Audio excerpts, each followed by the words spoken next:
akkam nagaa waliin hin jennu fayyaa qabdanii jennee fayyaa ol gaafachuun immoo dirqama yeroo dhukkuba waan taateef fayyaa qabdanii isin hundi baga wal garree wanni dubbachuu deemu waa lamarraa hin dubbadha. Wanni dubbadhu tun immoo hawaasaas taa'u kana qofa osoo hin ta'in hawaasa fooddaadhaan nu ilaalaa jiruufillee ergaa akka taatu dhaloota keenyaaf hortee nu booda dhuftuuf ergaa akka taatuuf waa dhaammadha. Waan xiqqoo takka.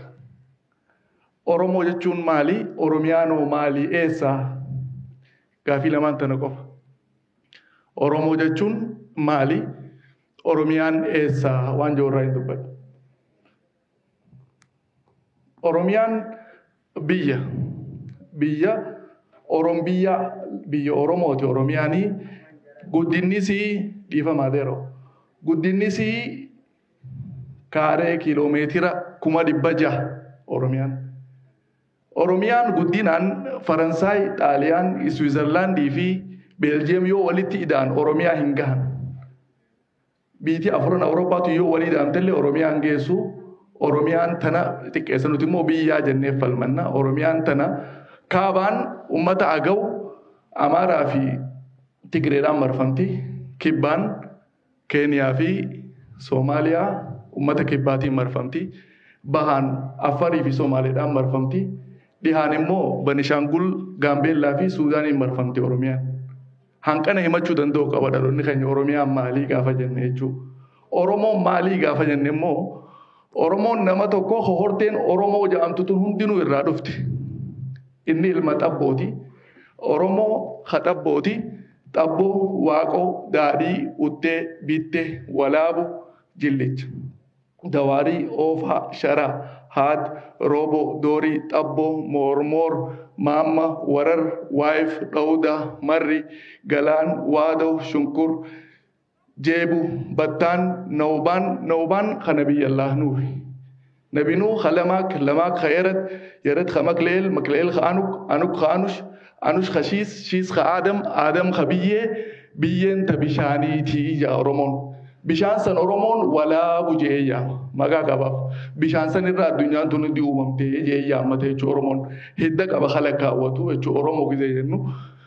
Hawaasa kan Oromoon kun ummata bal'aa, ummata jireenya isaa keessatti kaalendara mataa isaa tumatee, seera mataa isaa, bulmaata mataa isaa tumatee jiraatu.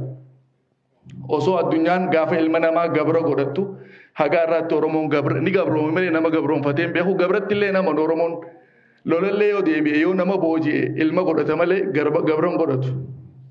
Obbaleessa jee maxxanfataa bara. Ammallee hawaasni keessa jiru obbaleessuma innami. Obbaleessa jechuun yoom dhaloota qofaa obbaleessa jechuun ilma biyyaa cufa gaafa ja'an shantam jubbisaan faan ilma biyyaa cufa ilma namaa hundaan obbaleessa ja'a Oromoon. Wanni adda godhu kopha jira jechuudha malee sammuu qaamaan ilmi namaa obbalee waan jirutti amana Oromoon. So fakkeenyaaf Oromoon kaalendara tumatee aduu laalee ji'a laalee guyyaa lakkaawwata. Oromoon torbaan 4 qaba. Baatiin takka guyyaa torbaan 4 qabdiimi. Torbaan duraa dhaloota ja'an. Torbaan lammeessaa addeessa ja'an. Torbaan sadeessaa goobana ja'an. Torbaan afureessaa dukkana ja'an. Torbaan afuranuu maqaa danda'e qaba Oromoo biratti. Akkasuma torbaan duraa amma dhaloota ka jennu kun guyyaa torba. Guyyaa torban kanaan torbaan ja'a Oromoon yeroo yaamu. Guyyaan torban duraa fakkeenyaaf bitoo, taalboojii, buusan, koba jireessa, alkaajima, wa'inaa fi irfi. Kan amma dhaloota ja'an Oromoon. Basa duraa, basa boodaa, carrootaa, qara salbaanaa dureetii, dullattii, kuni torbaan lammeessaati. Addeessa ja'an.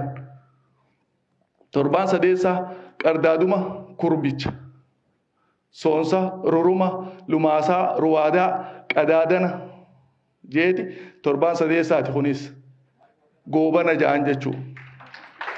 Torbaan afureessaa thank you galatooma. Torbaan afureessaa dukkanaa ja'an. Qara areerii bal'oo, adulaa kormaa, adulaa jabbii, arba goobaa, geebaticha garbadeettii ja'an. Torbaan afureessuu akkasitti maqaa qabeef guyyaan tokko ha guyyaa tokkotti hin deebine halkan jiru kana hundaafuu Oromoon mataa danda'e qaba jechuudha. Maqaa danda'e qaba. Kuni dhaloota keenya qabeenya keenya kadhalli laalu jiruu fi kadha geeffatullee beekuu qabu walii dhaamuu qabnu jechuudha. Kana waan keenyaa ka jennuun nuti. akkanatti guyyaallee addamratu guyyaan rabbii kun illee adda ciccirama oromoo biratti sizinallee badheessa ganna birraa fi bona je'ee yeroo afuran jechuu spring fall winter fi samara isaan jaan jechuu adda baafatee qaba kuni qarooma oromoon duraan qabaachuu ture garsiise jechuu namni tokko an oromoo gaafa jee oromoon maali oromiyaa biitiiti gaafa jee oromiyaan eessaa himachuu danda'u qaba jechuu barbaadeeti gabaabdutti Oromo jechuun Oromoo ni beektanii filter godhu qulqulleessu jechuun qulqullu Oromoo jechuun qulqullu jechuun akkuma Soomaalee jechuun Soomaal irraa ilmoo jechuun miikaansa wayyaanee gaafa jettu goote jechuun afaan isaaniitti sanii qalama wayyaalee jaan Oromoo wallootiin isaan raayyaan jechuun sigalte qulqullu ni Oromeessa goja ni qulqulleessee jaa sigalte himachuu danda'uu qabna Oromoon akkaataa itti himatus beekuu qaba ani maali an Oromoo gaafaan jee Oromoo maali Oromiyaan maali waan jawratti waa hedduu haasa'uu dandeenya. Fakkeenyaaf Oromiyaan qabeenya bishaan laggeen gurguddaa qabdi akka Abbayyaa, Hawaas, Gibee gurguddaa qabdi laggeen akka Gibee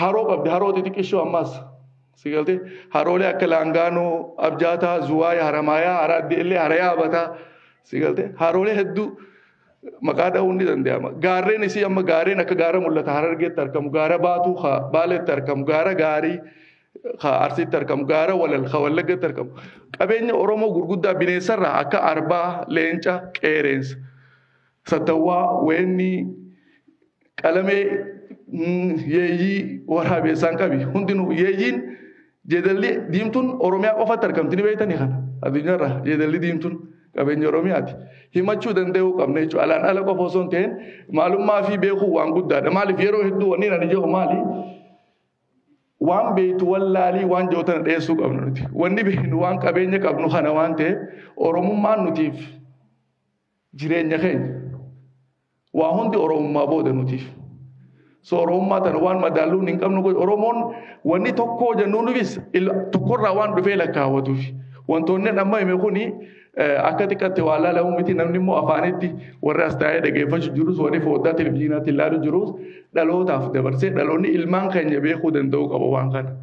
Oromoon akkamii guyyaa lakkaawwataa akkamitti torbaan lakkaawwataa qabeenyi isaa maali qaroomni Oromoo maali akkamitti addunyaa tana beekaa Oromoon.